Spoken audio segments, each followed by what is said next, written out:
안녕하세요. 저는 아직은 미혼인, 그러나 결혼식 준비까진 갔다가 파혼하고 다시 솔로가 된 여자입니다. 말 그대로 결혼을 약속한 예비 신랑이 있었는데 결혼식이 제대로 엎어졌다는 뜻입니다.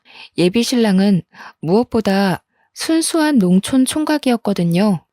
대체 순수함으로 위장하여 다가오는 사람은 어떻게 구분을 하면 좋을까요? 이번 계기로 인해서 제가 사람을 믿는 게 참 두려워졌습니다. 이걸 하늘이 도왔다고 하는 게 맞는데도 여전히 마음 불편하네요. 제게 어떤 사연이 있었는지 한번 들어봐 주세요. 저는 농촌 일을 하다 올라온 순수 총각과 결혼식도 아닌 상견례를 앞뒀다가 파토가 나버렸는데요. 제가 30대 초반까지 연애를 못 해봤거든요. 그 이유가 집에 있는 걸 좋아하기도 했고, 재택근무를 하는 탓에 더 집에만 있게 된 것도 있었고, 말 그대로 집순이의 정석이었기 때문입니다. 주위에서 친구들이 연애 좀 하라고 하지만 전 30대를 넘긴 당시에도 연애보단 집에서 몸 편하게 쉬는 게 더 좋았던 사람이었어요. 연애를 해보지 않아서 연애가 좋은지 모른다는 친구도 있었는데 그 말도 일리가 있어서 친구들이 주선해주는 소개팅을 몇 번 나가보았으나 결국 어색함과 불편함을 이기지 못하고 또다시 집순이가 되길 반복한 삶을 살았어요. 이성 간의 교제가 말처럼 재밌지는 않구나. 그런 확신만 얻는 시간들이었습니다. 그러나 30대 중반을 넘기니까 희한할 정도로 설명이 안 되는 외로움이 찾아오는 겁니다. 30대 초반까지만 해도 외로움을 이길 만큼 저만의 시간이 중요했는데 나이가 들수록 제 시간을 가져도 채워지지 않는 무언가가 있더라고요. 이게 바로 외로움의 증가인가 싶은 생각이 들어서 저도 사람들이랑 어울려 놀아야 하나 고민하게 되었어요. 그래서 친구들의 추천으로 동호회를 가입해 봤는데요. 제가 찾은 동호회는 다름 아닌 모여서 책을 읽는 모임이었습니다. 한 달에 5만 원씩 회비가 있었는데 그걸로 동호회 사람들끼리 맛있는 것도 먹고 산책도 가고 평안한 시간을 보내는 그런 취미 활동이었죠. 역시나 살짝 귀찮은 부분이 있었지만 그래도 이전처럼 외로움은 덜어진 듯해서 꾸준히 다녔습니다. 거기서 만난 총각 하나가 있는데 그 남자가 바로 저와 결혼까지 갈 뻔했던 예비 신랑이었어요. 동호회 하다 보면 사람들이랑 친해지고 책 감상에 대한 의견을 나누면서 서로의 성향에 대해 알아가고 하는데 그렇게 친해진 예비 신랑과 의외로 대화를 많이 할 기회가 있었습니다. 예비 신랑은 저처럼 집에 있는 걸 좋아하고 시끄러운 장소나 사람 많은 곳을 꺼린다고 하더라고요. 공감대 때문인지 저는 오랜만에 마음을 놓고 얘기를 터놓을 수 있는 친구를 만난 것처럼 신이 나서 대화에 적극적인 태도를 취했습니다. 공통점이 많다는 이유만으로 오랜 친구와는 또 다른 편안함이 생기더군요. 게다가 예비 신랑 나이도 저보다 한 살밖에 많지 않아서 더 친구같이 느껴졌어요. 예비 신랑 얘기를 들어보니 예비 신랑은 농촌에서 쭉 지내왔는데 과거에 서울에 간 친구가 자신을 서울로 초대해서 몇 번 데리고 놀아줬다고 해요. 그 전까지는 서울이라 하면 마냥 시끄럽고 어지럽다는 편견 때문에 발길을 안 했었는데 친구 덕분에 그런 고정관념을 떨쳐냈다고 하는 거 있죠. 그러면서 서울에 관심을 갖게 되었고 자기 또래들이 어울려서 이것저것 겪는 문화생활들이 점차 궁금해졌대요. 그래서 이 동호회도 관심 가지고 찾다 보니까 호기심이 생겨서 들게 되었다고 합니다. 그럼 어떤 일 하고 계세요? 여태 농촌에 계셨으면 농사일 하셨던 거예요? 모임을 매번 참석하시는 것 같던데 하시는 일에 무리 안 가나 싶어서요.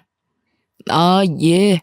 제가 부모님이랑 같이 일구는 논이 작게 있는데 유통업체가 많아서 돈 걱정은 크게 안 하고 살아요.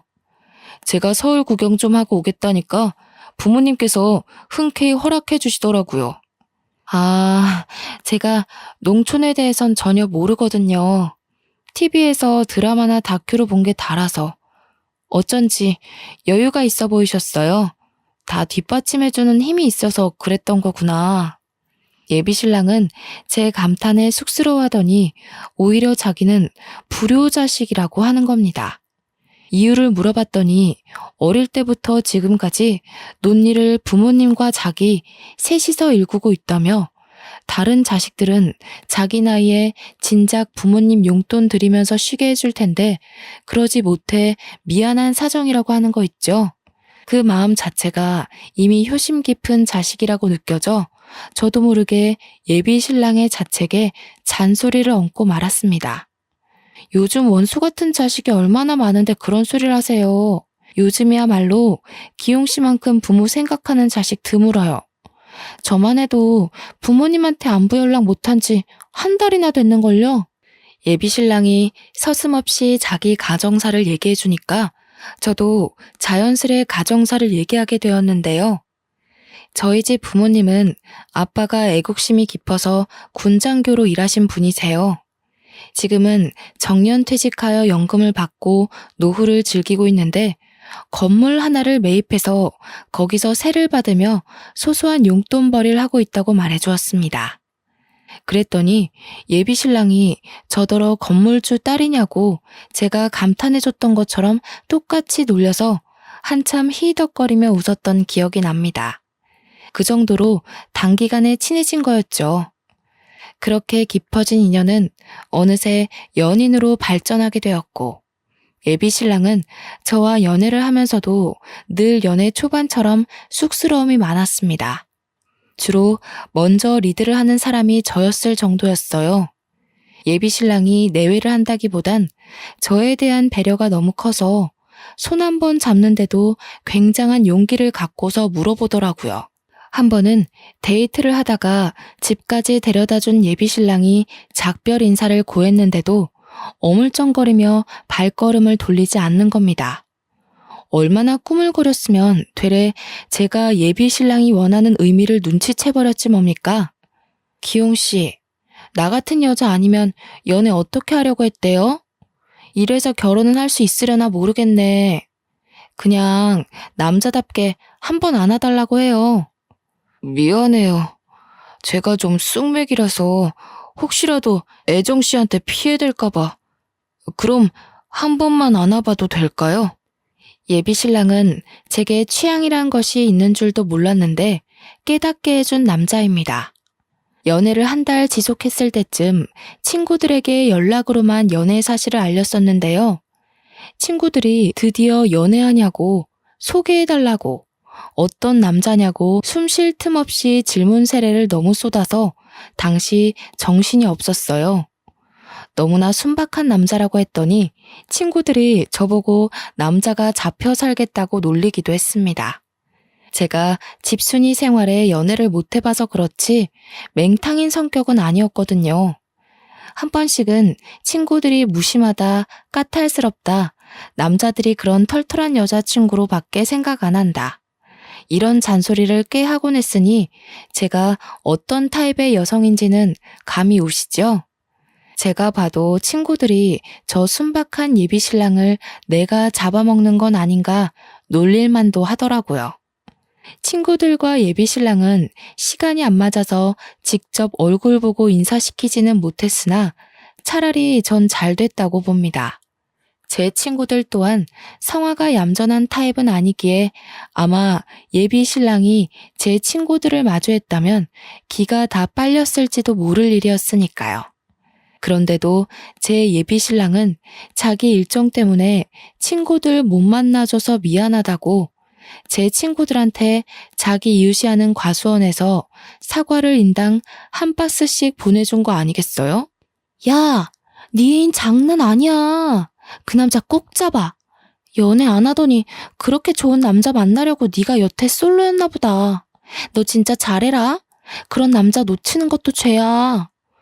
부러운 기집애. 나는 남자 수십 명을 만나도 그런 벤츠는 안 오던데. 무슨 복을 타고 났으면 이렇게 잘난 남자가 우리 애정이한테 붙었대? 거기 독서 모임 어디야? 나도 좀 가자. 친구들이 저를 공격하면서 예비 신랑을 치켜 세워주는데 이게 그렇게 기분 좋은 일인지 몰랐네요. 예비 신랑한테 뭘 그렇게까지 했냐고 한 소리 하긴 했지만 고마운 건 사실이었기에 저는 정말 이 남자를 놓치면 안 되겠다고 마음먹었습니다. 그 뒤로 저는 더 예비 신랑에게 적극적으로 진심을 드러냈죠. 그렇게 깊어진 사이는 나날이 더 발전하여 끝내 양가 어른께 인사를 올릴 약속까지 잡게 되었습니다. 연애를 한 지 반개월 만에 결정된 일이었죠. 저는 예비 신랑 덕분에 농촌이란 곳에 난생 처음 구경을 갈 수 있었는데 제 눈에 들어오는 모든 전경이 마치 옛날 드라마인 전원일기를 보는 듯한 하더라고요. 드라마 속을 걷고 있는 기분이 들어 즐거웠고 또 농촌이 주는 잔잔하고 편안한 분위기는 제 감정을 들뜨게 만들기 충분했습니다. 그리고 예비 신랑이 자기가 일하는 곳이라며 보여준 돈은 정말 제가 살면서 볼 수나 있을까 싶을 만큼 큰 땅이었어요. 기용 씨, 이건 그냥 작은 땅이 아니잖아요. 지난번에 저한테 소소한 땅덩어리라고 하지 않았어요? 이 정도면 10,000평은 될 것 같은데요. 아, 초면이기도 했고 정말 별거 아닌데 자랑식으로 들릴까봐 그랬어요. 10,000평 조금 넘는 거 맞아요. 많은 유통업체랑 계약을 하려면 이 정도 땅은 되어야 되거든요. 당시 예비 신랑의 겸손과 민망해서 저를 제대로 못 쳐다보는 순수함에 또 한 번 마음이 흔들렸습니다. 원래부터 그게 참 매력인 사람이었어요. 상견례차 인사를 드리기 위해 찾아왔지만 예비 신랑의 고향을 진작 와보지 못한 것이 아쉽기까지 하더라니까요. 또 결혼에 대한 생각이 없던 제게 결혼을 마음먹게 해준 남자가 이렇게 순하고 착한 남자라서 얼마나 1000번 만번 안도를 했는지 몰라요. 그렇게 예비 신랑 부모님을 뵈러 집을 방문했는데 집은 서울만큼은 아니었으나 그렇다고 막 초가집 같고 그렇지는 않았습니다. 조금 보안이 부실한 주택 같은 느낌이었어요. 보안이 이렇게 부실해도 도둑 한 번 들은 적 없다면서 예비 신랑은 그저 허허 웃기만 하더군요. 저는 이 동네 사람들을 일일이 만나보지 않아도 이미지가 훤히 보이는 듯 했습니다. 대부분 예비 신랑처럼 인정 많고 겸손할 게 분명하겠죠. 예비 신랑에게 놀랄 일은 이뿐만이 아니었는데요. 알고 보니 예비 신랑이 이 촌동네 이장님의 아들이었던 거 있죠. 어쩐지 예비 신랑 고향집이 유독 여태 지나쳐온 곳들보단 멀끔해 보인다 싶었어요. 나름 예비 신랑과 대화를 많이 해서 꽤 많이 알고 있다고 생각했는데 여전히 놀랄 일이 있다는 것이 또 매력으로 다가오더라고요. 왜 진작 말 안 해줬는지는 서운하지 않았습니다. 예비 신랑 성격이 워낙 나서서 발설하는 타입이 아닌 걸 알기에 이해하기 때문이죠. 예비 시부모는 저더러 서울에서 온 귀한 손님이라고 정말 중요한 사람 취급을 해주었는데요. 거기서 저는 친정 부모한테도 못 받아본 관심과 애정을 한가득 받았습니다. 서울 사람들은 이렇게 때깔부터가 다르더라. 아가씨, 밥은 먹었소? 이런 걸 먹을지는 모르겠는데 내 나름 읍에 가서 오리고기 좀 사왔어요. 에이? 오리고기를 사왔어? 내가 소고기로 하자고 했잖아. 서울 사람들은 그런 냄새 나는 음식 안 먹을 텐데. 아니요, 아버님. 저 오리고기 제일 좋아해요. 어머님, 제 준비하는 거 도와드릴게요. 채소부터 씻으면 될까요? 혹시 이 채소도 직접 키우신 거예요? 그래요. 그거 우리 바깥 양반이 직접 키운 건데 실하고 맛나요. 서울에서 먹는 채소랑 다른 느낌이니까 양껏 먹어봐요. 그리고 준비는 다 했어. 가서 앉아 있어요. 애정씨, 이리 와서 앉아 있어도 돼요. 이미 다 차려져 있는데요, 뭘. 부모님 도우는 건 제가 할 테니까 쉬어요. 여기까지 걸어 들어오느라 고생했잖아요. 차가 진입하기엔 다소 어려운 길목 끝에 있던 집이었기에 한 20분을 걸어서 당도했던 걸로 압니다. 걸어오는 내내 예비 신랑과 대화도 하고 농촌 전경도 마음껏 구경할 수 있어서 좋았는데도 예비 신랑은 제게 계속 미안해 하더라고요. 괜히 집에서 쉬는 거 좋아한다는 얘기를 했었나 봐요. 저도 나름 걸을 때는 걷는 사람인데 저를 마치 공주마마 취급하는 예비 신랑이 황당하고 재밌기만 했습니다. 예비 시부모와 저녁 한 끼만 했는데도 벌써 시댁과 한층 가까워진 기분이었어요. 시골 인정이 좋다는 말도 다 옛말이라고 들었는데 제가 느낀 분위기는 분명 시골 정이 어느 정도 묻어난 느낌이었습니다.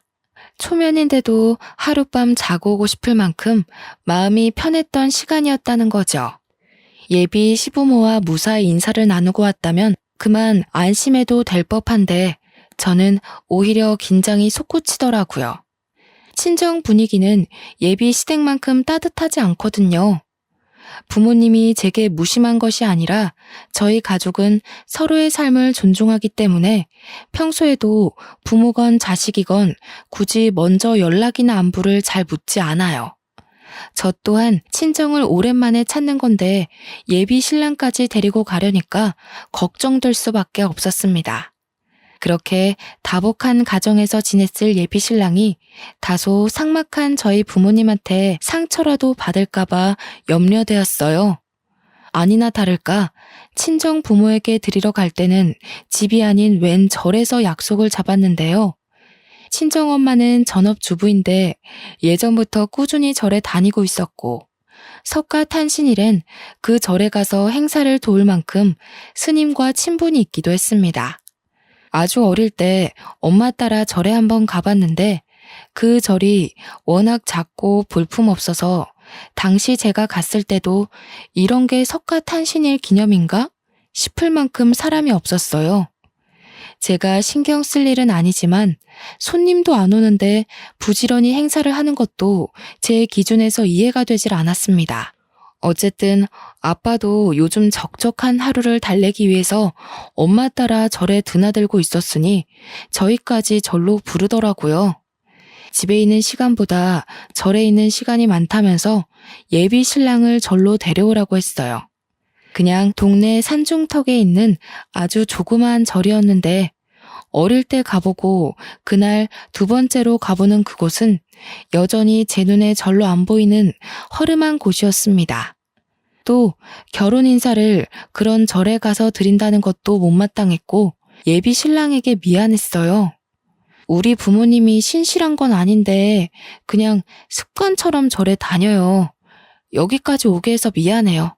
집에서 약속 잡으려고 했는데 요즘 절 시공 때문에 부모님이 두 분 다 절에 살다시피 지내고 있거든요. 미안하긴요. 저희 부모님도 종교 있어서 그런 거에 대한 거부감은 전혀 없어요. 촌 공기도 좋은데 산 공기도 만만치 않게 좋기만 한걸요. 제 걱정은 안 해도 돼요. 어쩜 한순간도 밉보일 만한 말을 안 하는 건지 모르겠네요. 예비 신랑은 오히려 제가 험한 산길에서 발이라도 삐끗할까봐 그거 걱정하느라 내내 뒤에서 살펴주기만 했습니다. 정말 제가 걱정하고 있던 부분에 대해선 전혀 개의치 않아 보였어요. 아마 저란 켠의 빈방에서 결혼 허락을 받는 사람은 저밖에 없지 않나 싶습니다.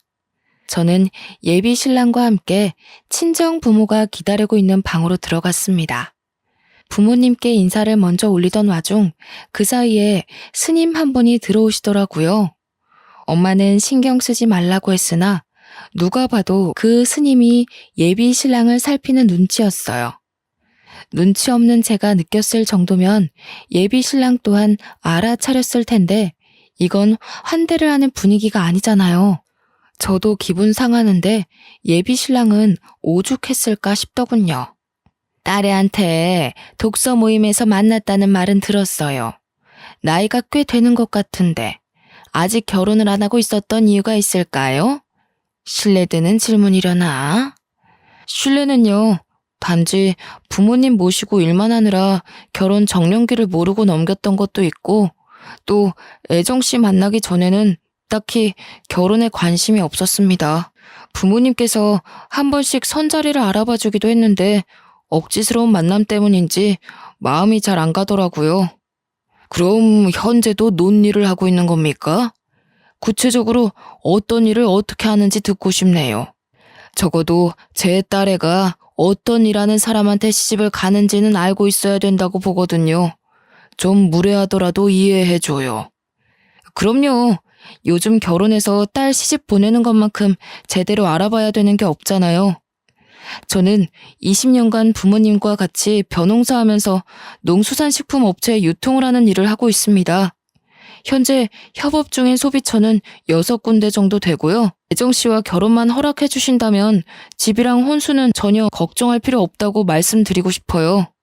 워낙 감정 표현에 서툰 사람이라서 친정 부모의 압박 눈빛에 주눅이 들 거라고 생각했는데 예비 신랑은 생각 외로 부모님께 자기 의사를 잘 전달하더라고요. 제가 알던 모습과 다르게 이런 강단 있는 면모를 또 처음 봤던지라 그날 예비 신랑을 향한 제 마음이 더 커졌을 겁니다. 친정 부모의 의중이 어떤지 저 또한 제대로 묻지 못해서 잘 모르지만 우선 예비 신랑과 작별 인사를 하는 얼굴은 그리 어둡지 않았어요. 그러나 평소에 표정을 확연하게 드러내는 분들이 아니거든요. 그래서 저 얼굴이 예의상인지 진심인지 확신하기는 쉽지 않았습니다. 친정 부모와 인사를 끝마치고 산을 내려와서 저는 예비 신랑한테 사과를 했어요. 스님이 저희 나갈 때까지 지켜보고 있었던 것도 친정 부모의 압박 신문도 그냥 그곳에서 느꼈던 모든 분위기에 대해 용서를 구했어요. 괜찮다니깐 그러네요.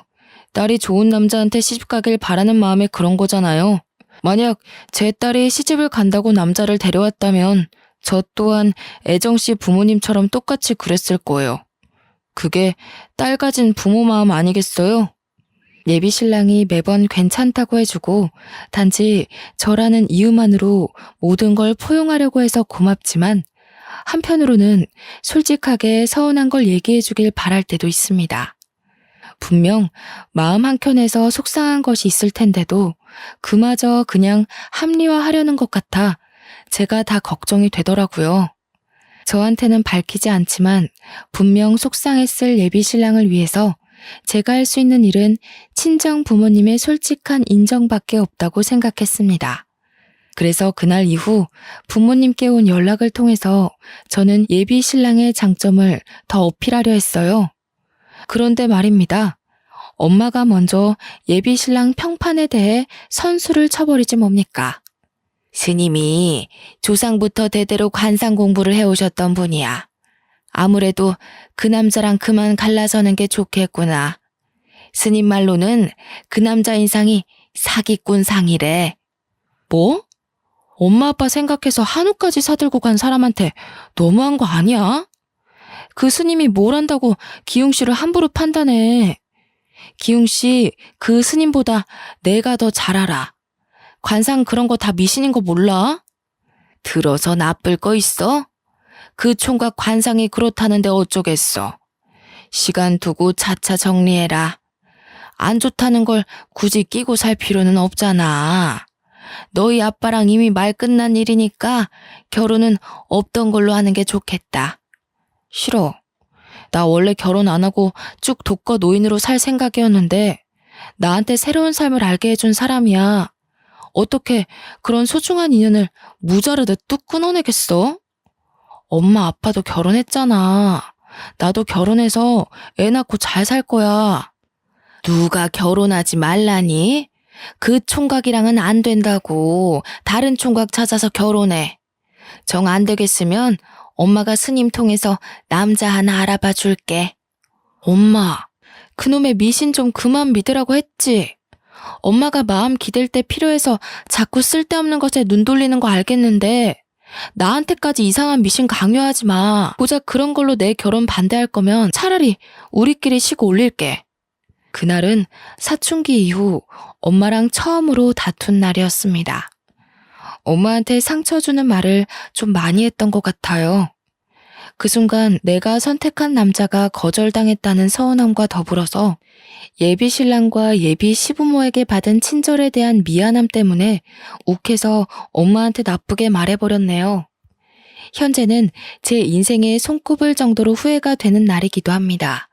다 제 성견 지명이 부족했던 탓이겠죠. 한동안 친정 부모한테서 문자 몇 번 왔는데 오는 연락들이 전부 그놈의 관상 타령이었습니다. 예비 신랑 만나지 말라는 연락만 계속 오더라고요.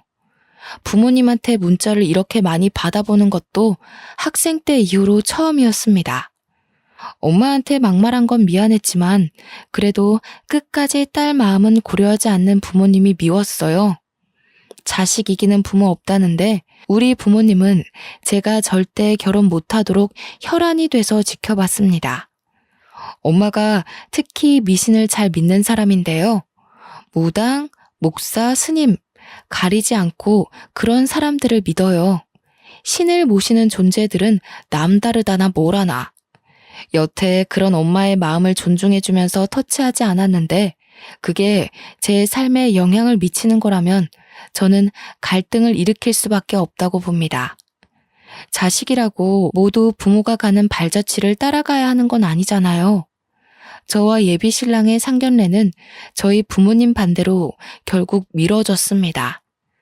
마음 같아선 부모님 몰래 결혼을 올리고 싶었지만 예비 신랑이 떳떳하지 못한 결혼은 하고 싶지 않다고 해서 어쩔 수 없이 보류하기로 선택했어요. 그도 그럴 것이 답도 없는 상태에서 만남을 한 해나 훌쩍 넘겨버렸는데요. 그제서야 예비 신랑이 불안감을 비추기 시작하더라고요. 여태 내내 괜찮다고만 했는데 도통 이대로는 안 될 것 같다는 생각을 드디어 느낀 것 같았죠. 우리 결혼 못하게 되면 어쩌지?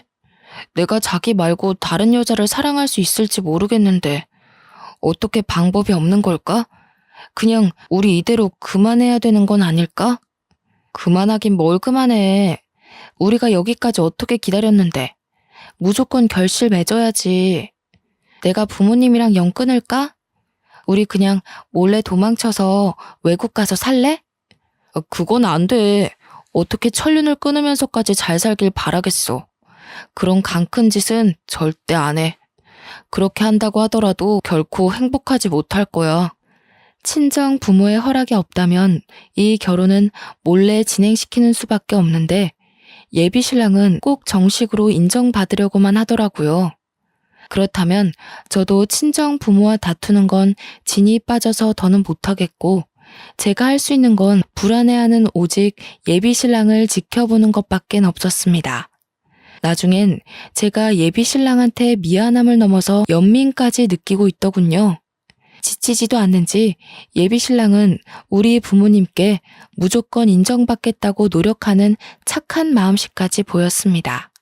그런 예비 신랑은 저 또한 놓치고 싶지 않아서 저는 결국 최후의 수단으로 임신을 제안했어요. 그랬더니 예비 신랑이 아주 식겁하는 거 아니겠습니까? 이번에는 제가 부모님과 연을 끊겠다고 한 것보다 더 과한 반응이었습니다. 뭘 그렇게 놀라.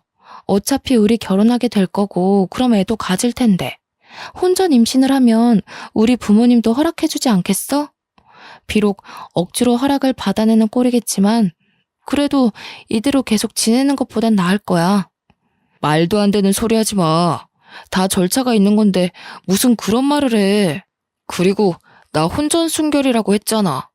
애 생기면 두 분이 더 가만 안 있을 거야. 예비 신랑은 저와의 결혼은 재촉하면서도 도리가 아닌 방법은 절대 가려고 하지 않았습니다. 처음엔 그런 정직한 모습들이 좋았지만 나중엔 좀 답답하더라고요. 언제까지 연애만 할 수 있는 것도 아니고 결혼을 못할 거면 결국 우리는 헤어지는 길밖에 없었으니까요. 제가 그렇게 말을 해줬는데도 예비 신랑은 끝까지 자기 길만 고집했어요. 그렇게 저희는 또 기약 없이 결혼을 미루고만 있었는데 어느 날 예비 신랑이 제게 한 가지 제안을 하는 겁니다. 동거를 시작하자고 했어요. 그러면서 조건이 지킬 건 지키면서 말 그대로 동거만 하자고 하대요. 자기가 우리 부모님한테 잘 보이고 싶어도 서울이랑 농촌 사이에 거리가 너무 멀다 보니까 왔다 갔다가 힘들다면서 결혼 허락 떨어질 때까지만 제 집에 얹혀 지내면 안 되겠냐고 하더군요.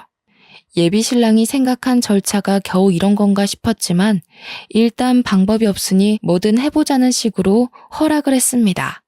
사실 동거를 생각 안 해본 게 아닌데 예비 신랑이 좀 보수적인 것 같아서 차마 꺼내지 못한 제안이었었거든요. 먼저 동거 제안을 해주니까 그만큼 예비 신랑 마음이 상당히 조급하다는 것이 느껴지더라고요. 그렇게 저는 예비 신랑과 결혼 아닌 동거를 하기 시작했습니다. 우리의 동거는 정말 그냥 룸메이트나 다름없었어요. 커플처럼 꽁냥대긴 해도 고작 그게 다였고 잘 때는 각방을 썼죠. 제 집이 부모님이 매매해준 자가인데다가 혼자 살기엔 집이 좀 큰 편이었는데요. 그래서 사람 하나 더 있다고 문제될 건 없었지만 어째서 더 외롭게 느껴지는지 모르겠더군요. 어쨌든 동거를 시작한 뒤로 예비 신랑은 그렇게 우리 부모님을 몇 번이나 뵈러 갔다가 쫓겨나기를 반복했습니다. 예비 신랑이 받는 상처를 눈뜨고 지켜보는 저도 괴로워서 그만하라고 했더니 예비 신랑은 꿋꿋하게 그럴 수 없다면서 필요 이상의 끈질긴 모습을 보였어요. 해볼 만큼 해보고 포기해야 나중에 후회가 없지. 나도 마지막 지푸라기 잡는 심정으로 자존심 다 포기하고 애쓰는 거야. 그만큼 자기를 원하니까. 나랑 자기를 위해서면 이 정도는 아무것도 아니야. 예비 신랑마저 고집이 굳건하다 보니까 이젠 제 입장만 참 난처하더라고요. 친정 부모도 설득 못해 예비 신랑도 못 말려. 어쩌다 이런 기막힌 상황까지 와버렸는지 이 모습을 지켜만 봐야 하는 하루하루가 스트레스였습니다. 그런데 이때 끝까지 막아내지 못한 분화구가 결국 빵 터지고 마는 사고가 일어났습니다. 저는 만화가라서 집에서 발주받아 보내주는 일을 하는데요. 한날 제가 새벽 늦게까지 일하다가 오후까지 잠을 잔 적이 있었습니다. 아무리 바빠도 예비 신랑과 아침을 먹기 위해서 눈을 뜨곤 했는데 그날따라 스트레스 때문인지 피로함이 배로 덮쳐오더라고요. 예비 신랑이 그걸 알고 일부러 저를 깨우지 않았나 봅니다. 해가 다져서 일어나 거실로 나갔더니 잠깐 외출한다는 쪽지만 남겨져 있더군요. 시간이 많이 늦었는데 또 혼자서 부모님을 만나러 간 것 같아 부모님한테 전화를 걸어봤습니다. 무슨 소리야? 안 왔는데? 넌 전화해서 한다는 소리가 그 총각 얘기밖에 없니? 이참에 말 좀 전하자. 우린 너희 둘 결혼 허락할 생각 없으니까 제발 좀 그만 오라고 해. 듣자 하니 부모님은 예비 신랑의 행방을 전혀 모르는 눈치였어요. 예비 신랑한테 연락했는데도 연락이 안 돼요. 친정 부모를 찾아간 게 아니라면 도대체 아침부터 해가 진 시간까지 어디서 뭐 하는 거지? 궁금하더라고요. 계속 기다렸지만 예비 신랑은 다음날 아침이 될 때까지 결국 집에 들어오지 않았습니다. 애초에 짐을 들고 오지 않았기 때문에 예비 신랑이 사용하던 방은 한결같이 깨끗했는데요. 방을 살피다가 그냥 나가려는 그때 문득 침대 밑에 뭐가 비죽 나와 있는 것이 눈에 들었어요. 꺼내봤더니 다른 게 아니라 바로 제 통장인 겁니다. 그 통장은 제가 지난해에 다 쓰고 수납장 한 구석에 처박아 뒀던 거예요. 대체 이게 왜 예비 신랑의 방에 있는 걸까요? 그때 왜 그런 촉이 들었는지 모르겠지만 저는 당장 통장을 모아놓은 수납장으로 갔습니다. 그것을 열었는데 역시 여자의 촉은 무시 못한다고 통장이랑 도장이 싹 사라지고 없는 거 아니겠습니까? 보고도 순간 내가 무슨 일을 당한 건지 몰랐어요. 발밑부터 차차 올라오는 불안감을 억누르며 침착하게 다시 예비 신랑한테 전화했습니다. 그러나 이젠 전화가 꺼져 있기까지 하네요. 그때까지도 제게 일말의 신뢰가 남아 있었는데요. 나중에 보니까 예비 신랑이 손댄 게 통장뿐만이 아닌 거 있죠.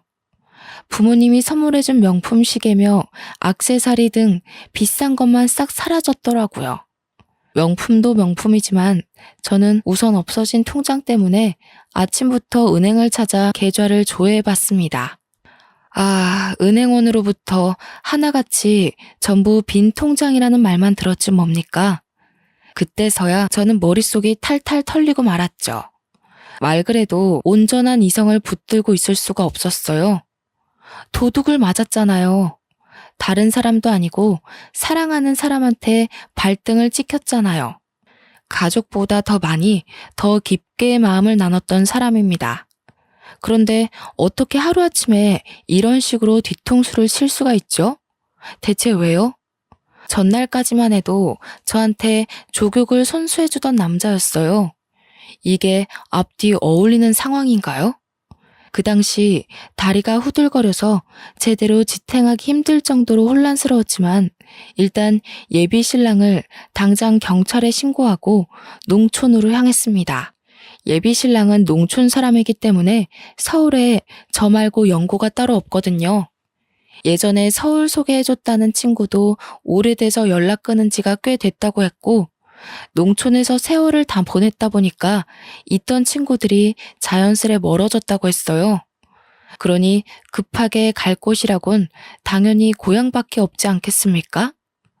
대중교통을 타고 가는 내내 대체 왜 나랑 결혼할 사람이 이런 도둑질을? 그 생각에 한참을 멍 때렸습니다. 농촌에 도착하고 예비 시부모 댁을 찾았는데 저를 반겨줬던 그 얼굴들은 온데간데 없고 굉장히 당황들 하더라고요. 어머님, 아버님, 갑자기 찾아와서 죄송한데요. 혹시 기웅 오빠 여기 안 왔나요? 어제 갑자기 제 돈 들고 사라졌는데 오늘까지 연락이 안 돼서요.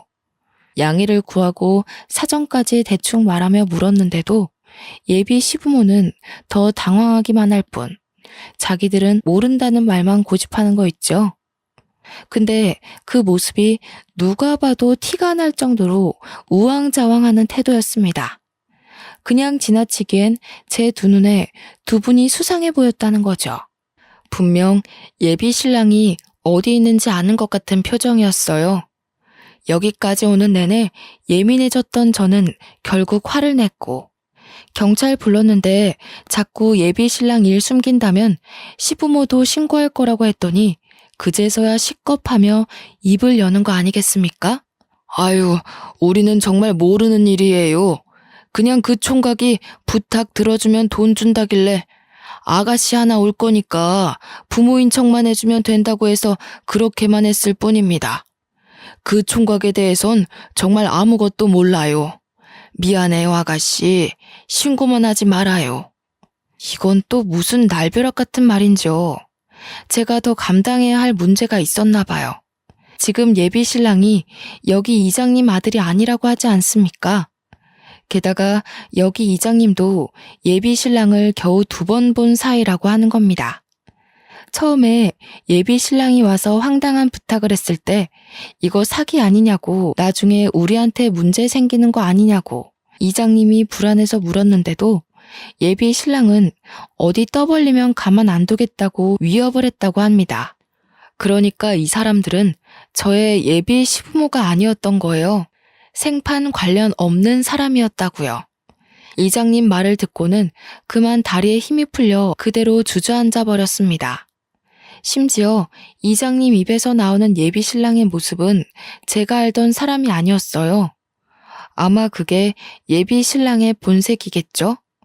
어떻게 1년이나 제게 본색을 숨길 수 있었는지 모르겠습니다. 참, 욕도 안 나오더군요. 역시 경찰 인력은 남다르다고 그놈을 잡았다는 연락을 24시간도 안 돼서 받았습니다. 다시 서울로 간 저는 그곳에서 수갑을 차고 있는 예비 신랑을 마주했어요. 예비 신랑이 짜증 가득 난 얼굴로 저를 본체 만체 하더라고요. 그곳에 저는 당장 쫓아가 들고 있던 지갑으로 예비 신랑의 머리통을 후려쳤습니다. 뭐? 농촌? 변홍사? 어떻게 그런 말도 안 되는 사기를 칠 수가 있어? 자기 지금 내 재산 도둑질한 거야? 내 돈 훔치려고 나 만난 거였어? 대체 갑자기 왜 이런 짓을 해? 그러니까 네가 결혼을 빨리 해줬으면 이혼으로 깔끔하게 마무리됐을 거 아니야. 옥 같은 부모님 설득 못해서 그 쉬운 일 하나 진행 못 시키냐? 무슨 딸 자식이 자기 부모도 못 이겨서 찌그러져 있기만 해. 뭐라고? 그 말은 지금 날 이용하려고 만났다는 거니? 어떻게 나한테 이럴 수가 있어? 내가 자기를 얼마나 믿었는데, 엄마 아빠랑 싸우면서까지 자기 편만 들었는데 어떻게 이래? 네가 이런 짓을 저지르고도 사람이야? 아, 짜증나. 거의 다 왔는데 너처럼 질긴 여자는 처음이다. 무슨 결혼 문제를 1년씩이나 끌고 가는지. 나도 더는 못 참겠어서 너네 부모 재산 포기하고 네 재산만 건드린 거야. 네 친구들이랑 네 부모한테 선물만 퍼줬지 내가 받은 게 뭔데? 나도 피해자라고. 이런 버러지 같은 놈을 봤나.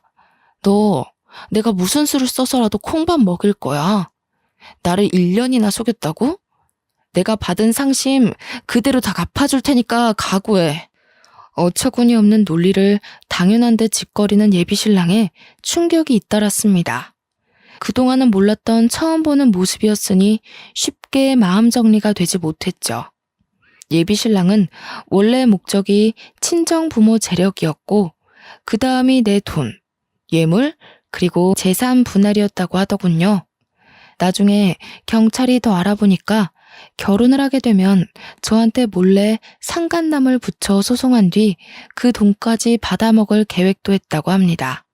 자기도 길게 들인 시간에 비해 얻은 것이 하나도 없어서 홧김에 직접 진술했대요.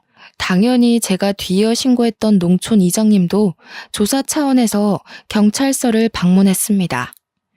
예비 신랑과 서로 마주치고는 농촌 이장님이 예비 신랑을 막 나무라는데 예비 신랑이 이장님한테 찍소리도 못하게 위협을 주더라고요.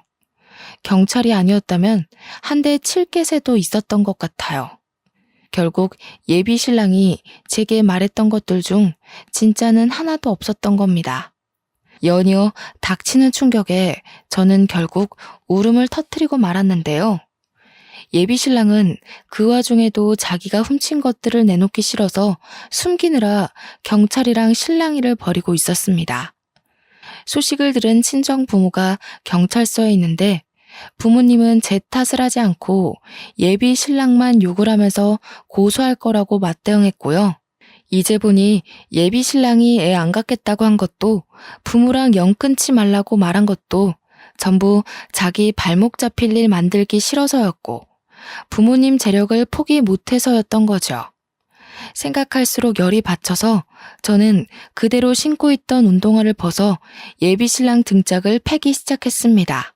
예비 신랑은 묶여 있어서 처맞기만 했는데 형사들도 저를 설렁설렁 대충 말리기만 할 뿐 죄질 나쁜 예비 신랑이 실컷 맞도록 내버려두는 수준이었어요. 그 와중에 더 놀라웠던 건 예비 신랑이 결혼 이후로 접근해서 돈을 뜯어낸 게 한두 사례가 아니라는 거 있죠. 그 기록을 찾은 형사 말로는 남편이 6년 전 사기죄로 수배 중인 사람이라고도 했어요. 저는 결혼하기 전에 이 사실을 알게 되어 빨간 줄은 모면했지만 몇몇 여성은 이미 재산을 뜯기기도 했다네요. 그렇게 예비 신랑은 바로 구속이 되었고 저는 그놈에게 빼앗길 뻔한 재산을 모두 돌려받았습니다. 예비 신랑은 죄질이 워낙 폐악해서 아마 몇 년은 징역살이를 하고 나올 듯해요. 당시에는 모든 걸 잃은 기분이었지만 지나고 보니 제 결혼을 말려준 부모님께 너무 감사한 거 아니겠습니까? 저는 진심으로 고개 숙여 사죄했습니다. 내가 어리석은 탓이야. 바보같이 나이를 40 가까이나 먹어놓고 애 같은 실수나 저질렀어. 미안해 엄마 아빠. 버릇없이 군 거 정말 미안해요. 미안할 거 없어. 우리가 너한테 좀 더 지혜롭게 대처하는 방법을 알려주지 못한 탓도 있지. 자식 잘못이 곧 부모 잘못인걸. 그리고 엄마도 스님 아니었으면 그 총각 좋게 봤을 거야. 솔직히 태도나 인상은 나쁘지 않았거든. 우린 한 거 없어. 다 스님께서 앞 내다보는 능력이 좋으셨던 거지. 듣고 보니 스님의 덕도 있더라고요. 그래서 저는 스님께도 인사를 드리기 위해 부모님과 나란히 절을 찾았습니다. 올 때마다 불쾌했던 이곳이 처음으로 제 걸음을 편하게 만들어주더군요. 친정 부모가 먼저 자식 인생 구제해준 스님께 감사하여 보답을 해주고자 했는데 스님이 당연하게 한사코 거절을 했습니다. 저희 정말 큰일 날 뻔했어요. 다른 것도 아니고 제 딸 인생에 큰 은혜를 주신 분인데 저희가 어떻게 모른 척 받기만 하겠습니까? 제가 생각을 해봤는데 이 조그마한 절을 확장하면 어떨까 싶어요. 공간이 넓어지면 스님 생활도 편리해질 거고 저희도 공양하는 데에 좀 더 신경을 기울일 수 있을 것 같은데요. 스님은 다 허물어져 가는 절에서 홀로 계셨는데요. 아빠의 제안을 더는 거절하지 못해서 결국 수긍을 했습니다. 현재는 지역 사람들이 와서 공양을 하고 가는 대표 절로 자리매김해 가는 중이에요. 그 덕을 스님은 잊지 않고 저희 부모님한테 또 베풀어 주는 거 아니겠습니까? 어른들이 나누는 배려의 무한 굴레 속에서 저 또한 많은 걸 깨우쳤고 종종 절에 가서 만화를 그리다가 내려오기도 합니다. 그 장소가 그렇게 일 능력이 팍팍 오를 수가 없어요. 그 덕분에 최근 자주 절을 들락날락거렸는데요. 한날은 저를 찾아온 손님이 제가 문 열어놓고 작업 중인 곳으로 기웃거린 적이 있었어요. 그 남자가 제게 뜻밖의 관심을 보여주더라고요. 저는 과거에 전 남친한테 당한 게 있어서 더 이상 남자와의 미래는 생각지 않고 있었습니다. 그래서 외면하려고 했는데 알고 보니 그 남자가 스님의 조카라고 하는 거 아닙니까? 스님이 제가 본 뒤 결혼해서 잘 살 상이라면서 일부러 조카를 불렀다고 하는데 마음적으로 여유가 있으면 만나보라고 하는 거 있죠? 스님의 제안이니 대차게 거절하기도 좀 그래서 현재는 억지스럽지 않을 만큼 쉬엄쉬엄 서로 알아가는 중에 있습니다.